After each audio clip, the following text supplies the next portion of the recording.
오늘 이 제목을 제가 뭐라고 했는가 하면은 예수가 그리스도다, 이런 제목을 잡았습니다. 너무나도 뻔한 내용이죠. 예수가 그리스도다. 그런데 이 내용을 우리가 깊게 묵상하고 살펴보면은 이것처럼 심각한 얘기가 없습니다. 예수가 그리스도라고? 예수가 그리스도라고? 유대인들에게는 굉장히 이 내용이 불편한 내용이고, 믿기 싫은 내용 중에 가장 큰 내용이 바로 이 예수가 그리스도다 하는 이 내용일 것입니다. 그래서 오늘 이 마태복음을 통해서 우리는 사실 뭘 해 나갈 건가 하면은 바로 이 예수가 그리스도라는 것을 우리는 계속 살펴나갈 것입니다. 그러니까 성경을 가지고 기대하시면 안 돼요. 저는 뭐 다른 얘기할 그 의도도 없고, 성경을 통해서 저와 여러분들이 예수 그리스도만 더 깊이 알 수 있는 그런 일들이 될 수 있기를 바랍니다. 우리가 기독교 신앙에서 가장 중요한 게 뭐냐 할 때, 그거는 뭐 당연히 예수 그리스도죠. 예수님이 누구인가 할 때 예수님이 누구인가 하는 사실을 아는 것만큼 이 기독교의 중요한 내용은 없습니다. 그래서 마태가 이 마태복음을 통해서 기록하는 그 목적이 뭐냐 하면은 목적도 그거밖에 없어요. 뭐냐면 예수가 그리스도이신 것을 이 마태복음 전체의 내용을 통해서 입증하려는 겁니다. 다른 목적이 없고 이 일을 목적하고 있는 겁니다. 그래서 마태는 예수가 그리스도를 라는 사실을 입증하는 이 일에 대해서 예수님의 이제 족보를 사용하고 있는 것, 그게 바로 이제 오늘 본문입니다. 그래서 오늘 이 그 족보를 보면은 서론이 어떻게 되어 있는가 하면은, 오늘 읽은 본문이 서론이죠. 서론이 이렇게 되어 있습니다. 아브라함과 다윗의 자손 예수 그리스도의 세계라, 이렇게 되어 있습니다. 우리가 여기에서 생각해 볼 문제는 이거죠. 왜 아브라함과 다윗의 자손이라고 하는 걸까? 왜 예수 그리스도를 하필이면 아브라함과 다윗의 자손으로 이렇게 시작을 하고 있는가 하는 것입니다. 그래서 우리는 이 내용을 우리가 좀 살펴볼 때에 그 창세기 15장에를 가보면 이런 그 말씀이 있습니다. 뭐냐면 그 15장 4절로 5절인데요. 여호와의 말씀이 그에게 임하여 가라사대 그 사람은 너의 후사가 아니라 내 몸에서 날짜가 내 후사가 되리라 하시고, 그를 이끌고 밖으로 나아가 가라사대 하늘을 우러러 뭇 별을 셀 수 있나 보라. 또 그에게 이르시되 내 자손이 이와 같으리라, 이렇게 말씀하십니다. 이 말씀 우리가 잘 아는 대로 아브라함에게 하나님께서 약속을 주신 거죠. 그런데 그 약속의 내용이 뭐냐면 내 자손이 그 뭇 별에 셀 수 없음과 같이 번성하게 될 것이다, 이렇게 이제 약속을 하고 있습니다. 물론 이 약속의 그 1차적인 의미는 아브라함의 자손들의 번성을 의미하고 있는 것이 사실입니다. 그러나 우리가 이 번성, 이 아브라함이 그 자손의 번성이 얼마나 정말 육체적으로 번성을 했는가 할 때, 과연 아브라함의 자손들만 오늘날 번성이 되었는가 하는 문제죠. 오늘날 보면은 그렇지 않은 다른 민족, 다른 사람들, 그런 사람들도 많이 사실 번성이 돼 있고, 그 세상의 그 인구 중에 이스라엘 백성들이 차지하는 그 비율이 얼마나 되겠습니까? 그러니까 이것은 꼭 아브라함의 육체적인 후손들의 번성을 얘기한다기보다는, 물론 그런 뜻이 있고 그런 번성이 아브라함에게 있었기도 했지만, 진정한 뜻은 이 아브라함의 후손을 통한 이제 영적인 자손들의 번성을 의미하는 것이죠. 그래서 예수 그리스도 안에 있는 자손들, 그러니까 예수 그리스도를 통해서 하나님의 자녀가 될 모든 자손들의 번영, 이제 그것을 이제 우리에게 말씀하고 있는 거죠. 그런데 이 자손이 신약 성경에서는 어떻게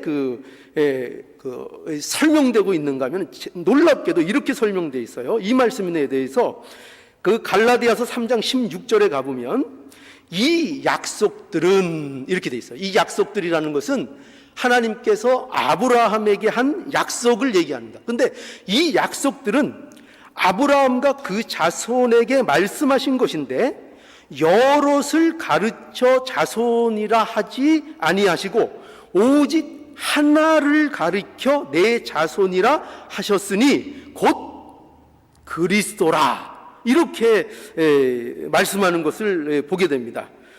그러니까 우리는 여기서 놀라운 사실을 발견하게 되죠. 뭐냐면 아브라함의 후손이라는 게 결국 무엇을 얘기하는 것이냐 할 때, 그 후손의 핵심이 뭐냐면은 바로 예수 그리스도를 가르치고 있다는 것입니다. 그리고 그 번성이라는 것이 예수 그리스도 안에서의 하나님 백성들의 번성을 의미하는 것이다, 이렇게 우리에게 말씀하고 있는 것을 이제 만나게 됩니다.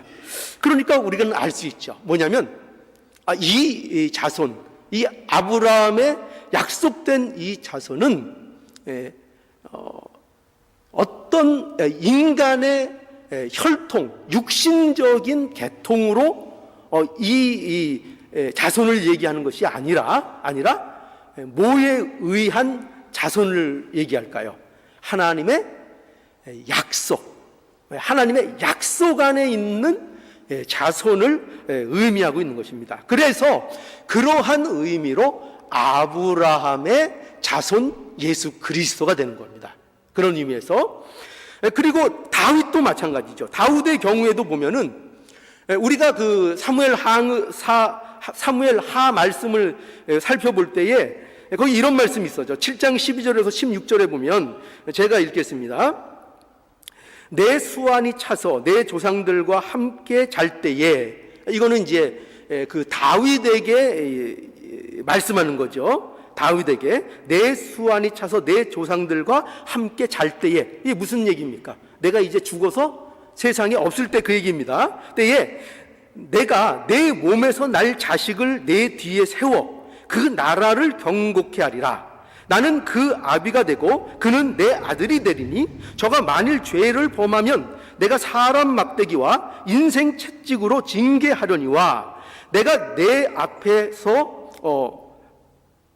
패한 사울에게 그 은총을 빼앗은 것 같이 그에게서는 빼앗지 아니하리라. 그리고 16절에 뭐라 그러냐면 내 집과 내 나라가 내 앞에서 영원히 보존되고 내 의가, 왕의 그 의를 얘기하죠. 다윗 왕조의 그 의를 얘기하는데 내 의가 영원히 경고하리라 하셨다 하라, 이렇게 말씀하고 있는 것입니다.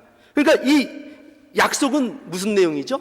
물론 이 약속도 1차적으로 보면 여기에서 말하는 이 자식이 누굽니까? 누굴 얘기하는 거죠? 솔로몬을 얘기하는 거죠. 솔로몬을 말하는 것입니다. 그래서 하나님께서 다윗에게 아들 솔로몬을 주시고 그 솔로몬을 통해서 이스라엘을 경고케 하실 것이라, 너의 집이 영원히 보존되게 할 것이라, 이렇게 약속하고 있는 거죠. 그런데 여러분 생각해 보십시오. 다윗 왕조가 영원합니까? 그 다윗 세운 그 나라가 영원한 나라가 되는 것입니까? 솔로몬의 세운 나라가 영원히 견고한 나라가 되는 겁니까? 아니죠. 솔로몬으로 인해서 오히려 어떤 결과가 오는가 하면은 그 이스라엘의 분열이 됩니다.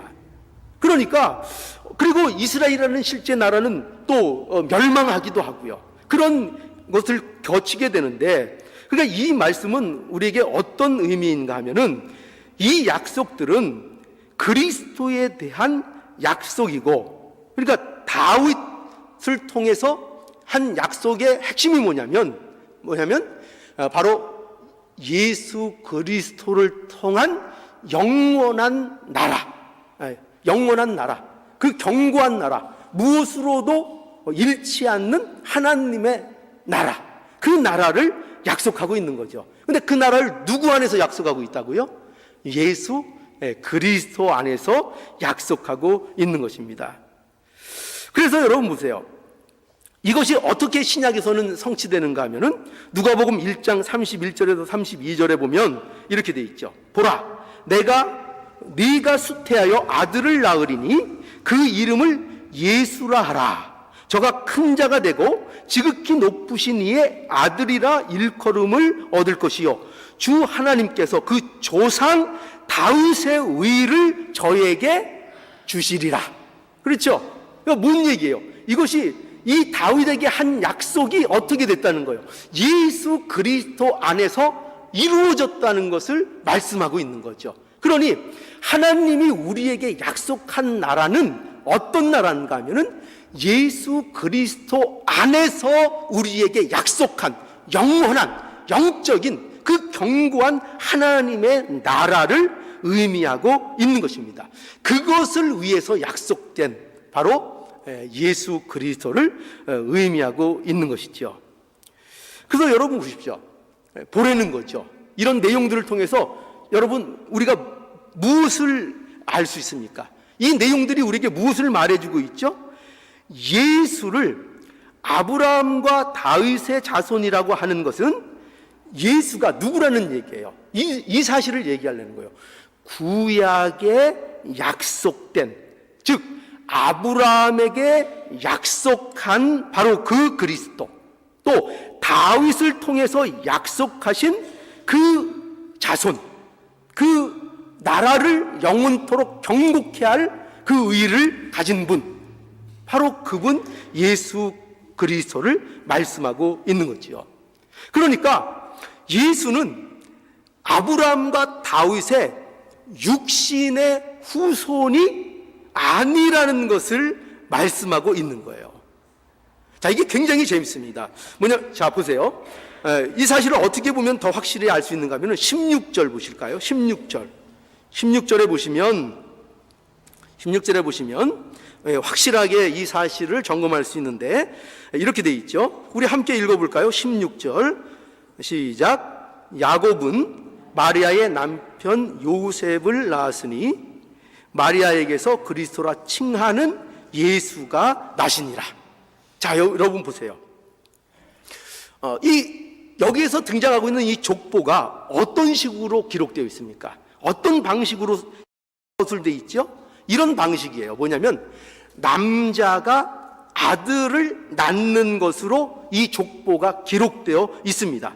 그래서 2절에 보면은 이렇게 되어 있죠. 시작이 아브라함이 이삭을 낳고예요. 아브라함이죠. 아브라함이 이삭을 낳아요. 그러니까 엄마가 낳는 것으로 되어 있지 않고 이 족보에는 아빠가, 그러니까 남자가 그 아들을 낳는다고요. 아브라함이 이삭을 낳고 또 이삭은 야곱을 낳고 또 3절에 보면은 유다는 다말에게서 여자가 등장을 하죠. 그러나 여자가 주체가 아니에요. 유다는 다말에게서 베레스와 세라를 낳고 라고 해서 여자가 등장해도 결국 누가 낳는 것으로 설명하고 있어요? 남자가 낳는 것으로 이렇게 설명하고 있는 것입니다. 그런데 이 16절을 보면은 그 패턴이 바뀌어버려요. 그 패턴이 바뀝니다. 어떻게 바뀌죠? 야곱은 마리아의 남편 요셉을 낳으니 어떻게 해요? 마리아에게서. 그죠? 완전히 패턴이 다르죠. 원래 패턴으로 하면 어떻게 해야 돼요? 요셉에게서 예수가 났다라고 표현해야 돼요. 그런데 그렇게 얘기하지 않고 이 예수의 탄생만은 마리아에게서 그리스도라 칭하는 예수가 나시니라 라고 기록하고 있는 것을 우리가 만나게 되는 것입니다. 그러니까 이것이 굉장히 놀라운 얘기입니다. 뭐냐면요, 이거죠. 이 족보, 오늘 이 본문에 기록되어 있는 이 마태복음의 족보가 이런 게 아니라는 거예요. 뭐냐면 예수님의 무슨 혈통을 자랑하기 위한 그런 족보가 아니라는 거예요. 봐라, 예수는 믿음의 조상 아브라함에서 났다. 그 왕, 그 대표적인 왕, 그 참 왕의 이상적인 왕인 다윗으로부터 그가 났다.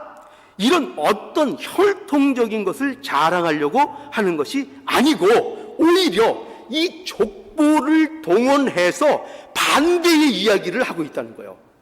반대의 이야기요. 굉장히 재밌죠? 족보를 들었으면 그 족보를 자랑 삼아서 어떻게 예수가 훌륭한 족보에서 혈통에서 낳는가를 증명하려고 할 것 같은데 그게 아니고 이 마태는 족보를 들어서 정반대 얘기를 하고 있어요. 어떤 얘기인가 하면은 예수는 아브라함과 다윗의 혈통이지만 그들 가운데에서 그 계통으로부터 나왔다고 그렇게 여겨지지만 그렇지만 바로 그는 정작 다윗과 아브라함의 혈통이 아니고 육신으로 온 혈통이 아니고 오직 약속으로 오신 분이다. 약속으로 하나님께로부터 온 자다. 그거를 말하고 있는 것입니다.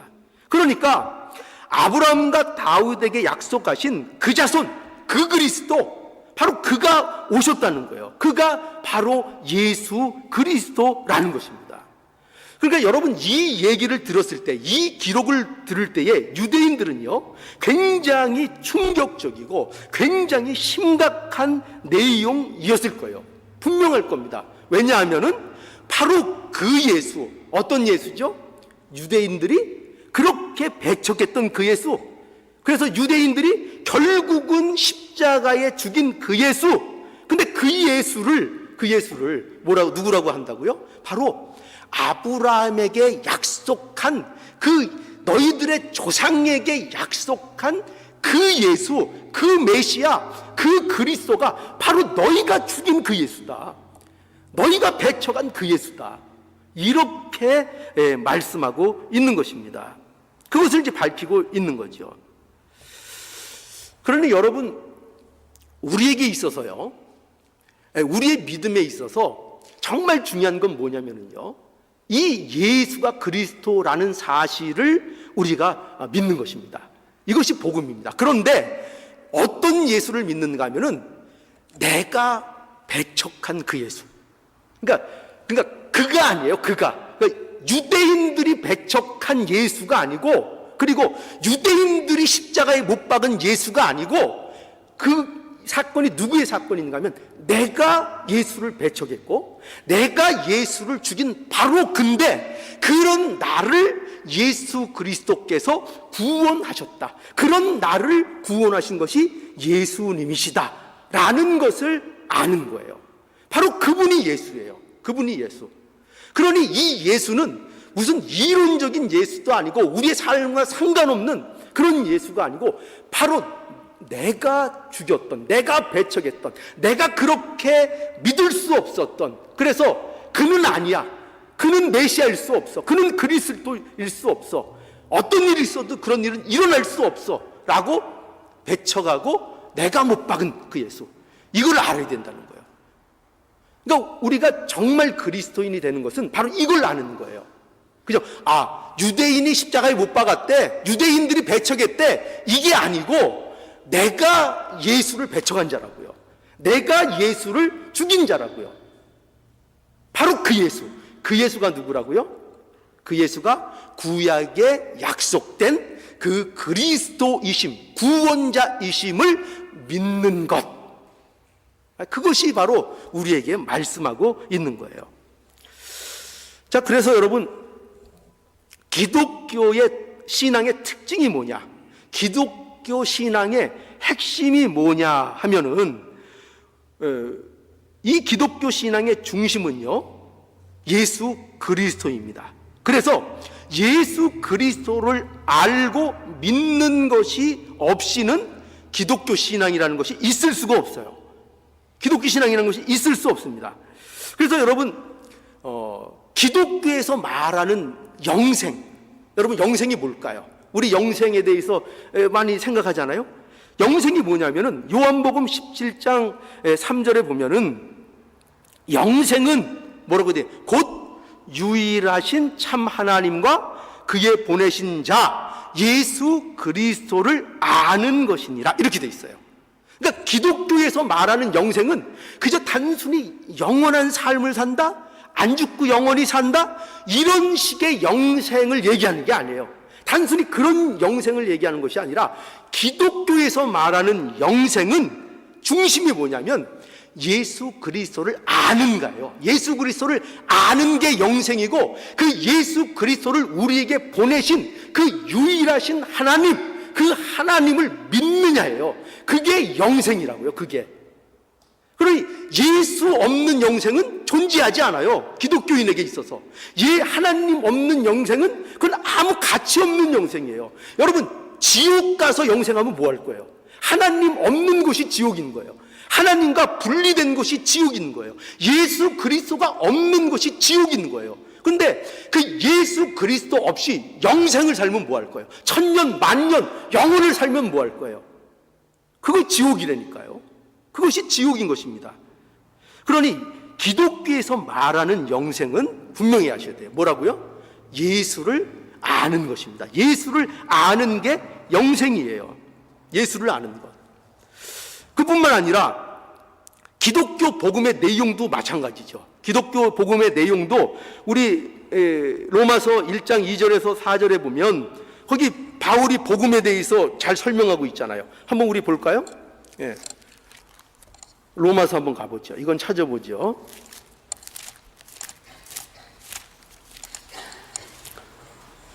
로마서, 자, 1장 2절부터 한번 볼까요? 1장 2절, 여기 보세요. 2절에 이렇게 돼 있죠. 이 복음은 뭐에 대한 설명이 시작되고 있다는 거예요? 복음에 대한 설명이 시작되고 있는 거죠. 근데 복음이 뭐냐? 하나님이 선지자들로 말미암아 그 아들에 관하여 성경에 미리 약속하신 것이다. 그러니까 누구에 대한 얘기라고요? 누구에 대한 얘기? 어떤 의인전 얘기하는 거예요? 어떤 훌륭한 사람 얘기하는 거예요? 세상에 착한 일 많이 한 성인 군자 얘기하는 거예요? 그런 거 아니에요. 그게 아니고 오직 그의 아들에 관한 거예요. 그의 아들에 관한 거. 자, 3절에도 보시죠. 그 아들로 말하면 이잖아요. 그 아들로 말하면 육신으로는 아까 얘기했죠. 다윗의 혈통으로 나셨고 성결의 영으로는 죽은 자 가운데서 부활하여 능력으로 하나님의 아들로 인정되었으니 곧 우리 주 예수 그리스도니라. 다 아들에 대한 거잖아요. 복음은 뭐라고요? 그 아들에 관한 거예요. 그 아들이 누구라고요? 예수 그리스도. 예수 그리스도. 그러니까 복음이 뭐냐? 그 복음의 내용도 오직 예수가 그리스도라는 그 사실밖에 없는 거예요. 그게 복음의 내용인 거예요. 여러분, 또 이렇게 생각해 봅시다. 기독교에서 기독교인이 돼서 나타나는 가장 큰 특징이 뭐냐 할 때 여러분 뭐를 여러분은 들 수 있겠어요? 혹시 생각나는 거 있습니까? 기독교인들의 가지는 특징, 기독교인들이 되면 이게 반드시 나타나요. 그게 뭘까요? 그게 뭘까요? 그거는 회개예요. 회개. 기독교인이 되면, 참 그리스도인이 되면 회개라는 것이 나타나는데, 회개라는 것은 어떤 뜻이죠? 회개라는 것은 그저 후회하고 반성하는 정도가 아니라, 회개는 뭐라 그랬어요? 회개는 완전히 돌이키는 걸 얘기하는 거죠. 돌이키고 고쳐지는 것을 얘기하는 거예요. 그런데 이 돌이키고 고쳐지는 일의 핵심이 뭐냐? 회개의 핵심이 뭐냐 할 때 그건 바로 이거예요. 뭐냐면 무슨 죄를 졌습니다. 무슨 죄를 졌습니다. 이게 핵심이 아니에요. 그게 핵심이 아니고 핵심은 뭐냐면 예수 그리스도를 배척하고 죽인 것에 대한 회개인 거예요. 그러니까 예수 그리스도를 배척하고 회개한 것, 그것을 배척하고 그 예수 그리스도를 못 박은 것, 그 일로부터 돌아서는 거예요. 그것이 잘못됐다는 것을 깨닫는 거예요. 그걸 인정하는 거예요.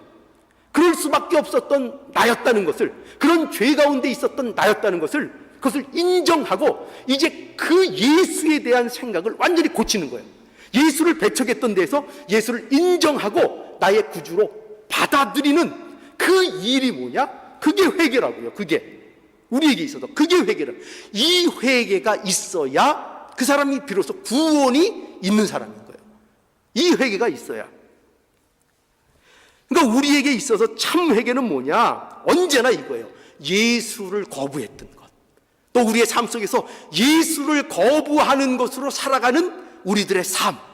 말로는 예수를 믿는다, 하나님을 사랑한다 하지만 삶의 현장 속에서 정작 예수가 우리의 그리스도이심을 부인하는 삶을 사는 우리의 이 현실, 이 모든 것들을 어떻게 한다고요? 하나님 앞에 이 문제를 회개해야 되는 거예요. 제가 이 문제에 대해서 하나님 앞에 순종하지 못합니다. 이 문제에 대해서 회개하는 것, 이것이 우리에게 하는 것입니다. 그러니 여러분, 기독교 신앙의 핵심은 예수가 누구라고요? 예수가 바로 누구라고요? 예수가 그리스도이심을, 그것을 알고 그것을 믿는 것, 이것이 신앙의 바로 핵심이라는 것을 알아야 됩니다. 이게 우리의 핵심이에요. 그러니까 그걸 가르쳐 주려는 거예요. 마태는요. 여러분, 우리가 우리의 인생을 살 때에, 신앙을 살아갈 때에 우리가 무엇으로 우리의 신앙의 삶의 승리를 이룰 수 있을까요? 무엇으로 우리가 승리할 수 있을까요? 우리가 바로 이 문제, 이 고백, 이 기초 위에 있지 않으면 우리의 삶을 승리로 이끌어 나갈 수 없어요. 그러니까 우리는 어떻게 승리하느냐 할 때 예수가 그리스도이심을 알고 그것을 믿는 믿음, 그것만이 우리를 승리케 하는 것이라는 것을 알아야 합니다. 이것이 있어야 되는 거예요. 여러분, 한번 우리 초대교회를 한번 생각해 보시죠. 초대교회 때 우리 교회 역사의 그 초반기에 언제나 그렇지만 사실 가장 큰 시련이 무엇이었을 거라고 생각하세요? 무엇이 가장 큰 시련이었을까요? 그들이 뭐 돈을 못 버는 거, 뭐 사업에 성공하지 못하는 거, 세상살이에 대한 거, 뭐 그런 것이 그들에게 시련이었을까요? 그들에게 있어서 가장 큰 시련은 무엇이었을까요? 그것은 이거였어요. 뭐냐면 유대인들로부터 배척당하고 핍박당하는 거였습니다. 그들로부터 극렬한 반대를 받는 것이 초대교회 사람들의 가장 큰 시련이었습니다. 그래서 실제로 이런 핍박을 이기지 못해서 유대인 개종자들인 그리스도인들이 유대교로 다시 돌아가는 경우들이 생기곤 했어요. 그런 일들이 초대교회에 자꾸 생겨났다고요. 그래서 보세요.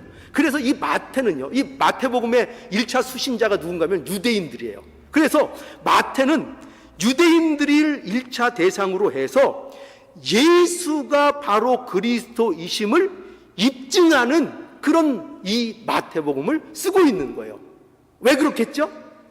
마태의 생각은 그거죠. 마태는 유대인들이 예수가 그리스도라는 이 진리, 이 사실을 견고하게 알고 믿는 것, 그것이 그들의 신앙의 승리에 있어서 가장 중요한 일이라는 것을 마태는 그걸 알고 있었던 거죠.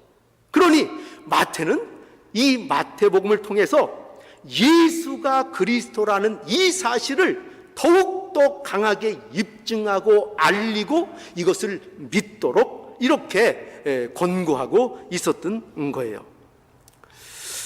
여러분, 그러니 우리는 우리의 삶의 승리를 위해서는 다른 것이 필요한 게 아니에요. 우리가 세상적으로 얼마나 지혜롭고 얼마나 무슨 교묘한 수단을 부리며 사느냐, 이런 게 중요한 게 아니라 우리 신앙인의 삶은 예수가 그리스도이심을 알고 믿고 그 믿음 위에 사는 것, 이것이 가장 큰 신자들의 행복이고 이것이 복이고 이것이 또 무기라면 무기고 모든 승리의 근원이 되는 것이 바로 이거예요. 그러니까 바로 이런 믿음을 갖지 않으면 어떤 신앙적인 승리도 우리가 경험할 수 없어요. 그래서 실제로 여러분 그 바울 같은 경우에 보면은요, 우리 빌립보서 3장 4절에서 9절의 말씀 보면은 이 바울의 유명한 그 고백이 있죠.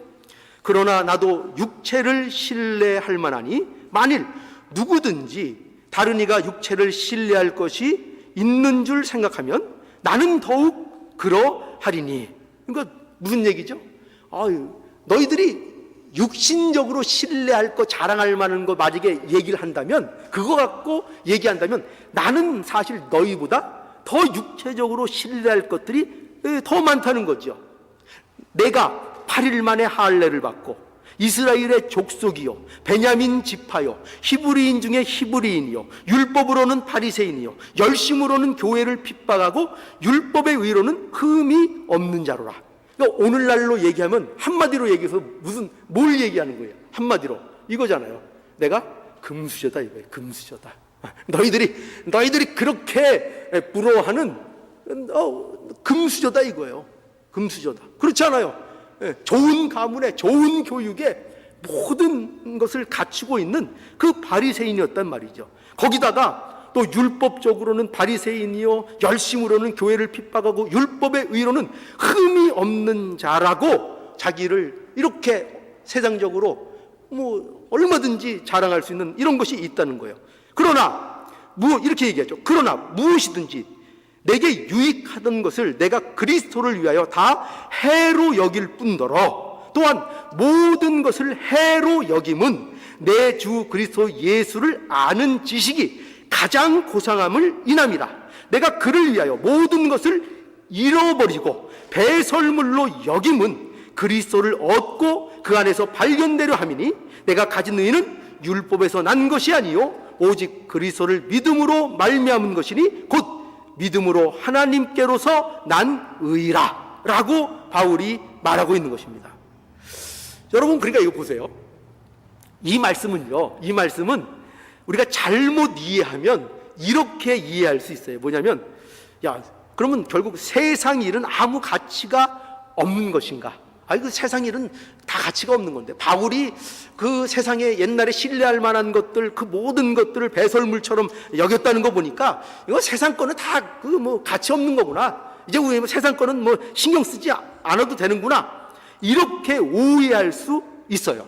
그러나 그건 그렇게 생각하면 안 됩니다. 왜 그런가 하면은 바울이 말하는 것은 세상의 일들이 필요 없다는 얘기를 하고 있는 것이 아니에요. 그 얘기를 하고 있는 것이 아니라 바울은 지금 뭘 얘기하고 있는가 하면은 이 얘기를 하고 있는 거예요. 바울은 자신이 서 있는 근거, 자신이 무엇 위에 서 있는가를 지금 말하고 있는 거예요. 사실은 이 사실을 말하고 있는 거예요. 즉 바울 자신은 이제는 율법에 의해 서 있지 않는다는 얘기예요. 율법에 의해 서 있지 않고 예수 그리스도를 믿는 믿음으로 말미암는 의를 근거로 해서 내가 지금 서 있다. 이걸 설명하고 있는 거예요. 그러니까 다 필요 없다. 세상 배우는 것도 필요 없고 세상 열심히 사는 것도 필요 없고 세상 지식 배우는 거 이런 거 다 필요 없다. 이 얘기가 아니고 나는 그런 것들이 의미하는 바, 내가 지금까지 내 의를 내 삶의 근거로 살았던, 나는 이런 사람이다, 나는 이런 일을 행했다, 나는 이렇게 잘났다 하는 내가 행한 의를 근거해서 살던 그 자리에서 이제 어떻게 됐다고요? 거기서 벗어나서 어디에 있다고요? 그 예수 그리스도께서 이루신 그런 의 위에 내가 이제 서 있는 존재가 되었다. 이것이 모든 옛 신뢰할 것들을 배설물처럼 내가 여긴다라는 표현이 갖는 것입니다. 여러분, 그러니까 바울의 신앙적 승리는 어디에서부터 오는 거라고요? 이런 승리는 예수가 그리스도라는 사실을 알고 믿는 것에서부터 이 승리가 있다는 것을 우리는 알 수 있는 것입니다. 그러니 오늘날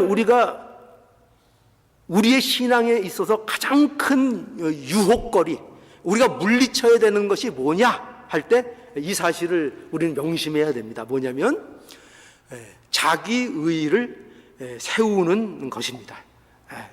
이것이 가장 우리에게 주의해야 될 것입니다. 이것이 우리에게 가장 큰 유혹이 되는 것은 우리에게 이것이 매력적이고 우리에게 매우 익숙한 일들이기 때문입니다. 인간의 의의를 의지하고 세우는 거예요. 그래서 우리가 어려움에 처하게 되면, 또 모든 인간이 어려움을 겪게 되면 반드시 어떤 현상이 나타나냐면은 익숙한 것으로 돌아가려는 이 경향들이 있는 거예요. 어려움이 오면은 내가 익숙한 거, 내가 과거에 의존했던 거, 그 경험들이 있잖아요. 옛날에 달콤함들이 있잖아요. 그렇기 때문에 그 익숙한 것으로 잡고 가고 싶은 유혹을 받게 된다는 것입니다. 그게 뭐죠? 우리에게 있어서 세상이에요. 세상. 그리고 유대인들에게는 그게 뭐냐면은 율법주의로의 회개예요. 율법주의로 돌아가는 거예요. 여러분, 율법주의는 굉장히 매력 있는 것입니다. 율법주의는요. 왜냐하면 내 의로, 내가 행한 대로, 내가 행함으로써 어떤 행함의 결과로서 어떤 것들을 성취해내는, 내가 내세울 수 있는 어떤 명목을 우리에게 주는 것이 뭐냐면 율법주의인 거예요. 율법주의. 그러니 모든 복음을 율법주의로 이해하고 인간의 의로 이해하면은 복음마저도 뭐가 되죠? 자랑거리가 되죠. 우리의 구원마저도 자랑거리가 되는 것입니다. 그래서 놀랍게도 인간들은 기본적으로 율법주의의 매력을 가지고 언제나 율법주의로 기울어지려는 성향들을 갖고 있어요. 그래서 어려운 일들이 생기고 신앙의 어떤 어려움들을 겪게 되면 그런, 마치 유대인들이 기독교가인이 되었음에도 불구하고 유대주의로 회귀하는 것처럼 오늘날도 그런 삶들이 있을 수 있다는 거예요. 그래서 우리에게 더욱더 뭐가 필요하다고요? 예수가 그리스도다. 바로 이 사실을 우리가 날마다 알고 믿는 이 신앙이 우리에게 필요한 것입니다. 내가 배척하고 내가 죽인 그 예수가 나를 구원하신 그리스도이심을 아는 것, 이것이 바로 이 사실이 우리를 신앙적인 승리로 이끈다는 사실을 우리는 분명히 아셔야 하겠습니다.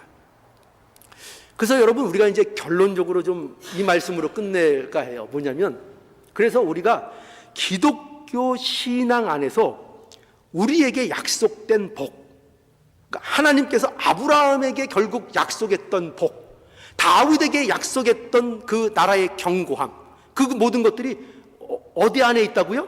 예수 그리스도 안에 있고, 그래서 우리에게 아브라함에게 약속한 복이 뭐냐 하면 그걸 자꾸 우리는 육신적으로 세상적으로 환산해서 무슨 자손이 뭐 어떠니, 세상의 물질이 어떠니, 세상의 성공이 어떠니로 그 후손 약속하신 복을 자꾸 갖다 대려고 하는데, 그것이 아니라 정작 하나님께서 말씀하신 아브라함에게 내가 복된 자가 될 것이라, 내게 복을 주겠다 할 때 그 복은 예수 그리스도라는 거예요. 예수 그리스도. 그러니까 내가 어디를 가든지 복된 존재가 되게 하겠다. 너를 축복하는 자에게는 내가 축복할 것이다. 저주하는 자에게는 저주를 낼 것이다 라고 할 때 그에게 아브라함에게 약속한 그 복, 내 후손이 별과 같이 많아지리라 할 때 그 복, 그 후손, 그게 뭐라고요? 예수 그리스도라고. 예수 그리스도. 그러니까 우리에게 있어서 예수, 바로 그분이 복인 것을 알아야 돼요. 하나님이 약속하신 그 복, 우리 하나님 언제 복 주실 거예요? 하나님, 예수 믿은 지 이렇게 오래됐는데 언제 복 주실 거예요? 언제 복 주실 거예요? 하나님 앞에 가는 날까지 복도 못 받고 결국 하나님 앞에 갑니까? 예수 믿은 이 대가가 이겁니까? 결국 이것밖에 못 되고 하나님 앞에 갑니까? 모르고 있는 거예요. 뭐죠? 예수, 내가 너에게 복을 줬지 않느냐? 뭘 줬? 예수 그리스도를 줬지 않느냐? 예수 그리스도가 복이다. 예수 그리스도를 담은 내가 복이고 그와 함께하는 내가 복이고 어디 가든지 잃지 않는 그 복을 내가 너에게 주었다. 하나님 다윗에게 약속하신 그 하나님의 나라가 어디에 있습니까? 그 견고함, 영원토록 무너지지 않는 그 영원한 나라를 약속해 주신다고 했는데 그 나라가 어디 있습니까? 그 나라를 경험하게 해주십시오. 예수를 줬다. 예수 그리스도 안에 그 나라가 있다. 내가 그 나라를 이미 너희들에게 허락했다. 그 나라를 살아라. 우리에게 그 나라를 살아라. 오늘 이 현실 속에서 우리에게 예수 그리스도 안에서 준 그 나라를 살아라. 준 것을 살지 않으면서 밤낮 복을 달라, 밤낮 하나님의 나라를 왜 찾느냐? 내가 이미 예수 그리스도 안에서 줬는데 우리에게 그렇게 말씀하고 있는 것입니다. 바로 이 예수 그리스도 안에 사는 이 삶, 그를 만나는 삶, 그것이 우리 하나님 앞에 가는 순간까지 우리가 계속 반복하여 더 깊이 다가가야 되는 우리의 신앙의 길인 거예요. 그리고 그것이 있을 때 우리가 믿음의 사람으로서의 우리의 성숙함을 이루어 나아가는 일이 되는 것입니다. 여러분, 아무리 도덕적으로 윤리적으로 아무리 많은 것을 행한다 해도 예수 그리스도를 만나지 못하면 성화라는 것은 이루어지지를 않습니다. 그건 도덕적으로 좀 나아진 사람이 될 뿐입니다. 윤리적으로 더 나은 사람이 될 뿐이지 하나님 보시기에 성화가 된 인간, 거룩한 자가 되는 것은 예수 그리스도를 만나는 일 외에는 방법이 없습니다. 예수 그리스도, 그분이 우리의 구주시고 내가 죽인 예수, 내가 배척한 예수, 그 예수가 나를 살리시고 그 예수가 오늘날 나와 동행하시고 그 예수님이 오늘날 나를 붙들고 계십니다. 하나님 감사합니다. 예수님, 이 예수님의 함께 하심으로 승리하게 해 주시옵소서. 예수님 의지합니다. 예수님만 붙들고 나갑니다. 그럴 때 우리에게 뭐가 일어난다고요? 성령의 인도하심과 도우심을 따라 우리의 구원의 역사의 거룩함이 우리의 삶 속에서 이루어져 나가는 것입니다. 그런 일들이 있을 때에 우리가 하나님 앞에서 윤리적이고 도덕적이고 어떤 행위를 하고 하는 것들이 하나님 앞에 상급된 일로서 그것들이 존재하게 되는 겁니다. 그렇지 않으면 그 모든 것들은 그저 세상의 티끌과 같이 흩어져 버리는 인간의 배설물에 불과한 것들입니다. 이것을 명심하셔서 우리에게 주신 이 복음의 놀라운 내용, 구약에 약속된 그 예수, 너희가 못 박은 그 예수, 바로 네가 죽인 그 예수, 그가 어떻게 했다고요? 너를 구원했다. 그 예수가 너를 구원했다. 이것을 복음의 내용으로 꼭 갖고 계시는 저와 여러분들의 모습이 되기를 간절히 원합니다.